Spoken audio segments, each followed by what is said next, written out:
அடங்கம்மால ஏண்டா பிரான்ஸ்ல தயாரிச்ச வாட்சை இந்தியாவில் கையில கட்டினா தேசபக்தியாடா?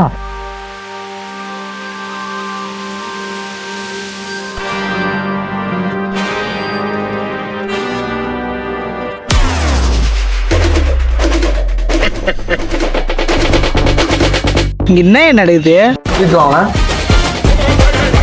பார்த்து அடிச்சிட்டானா சொல்றேன்.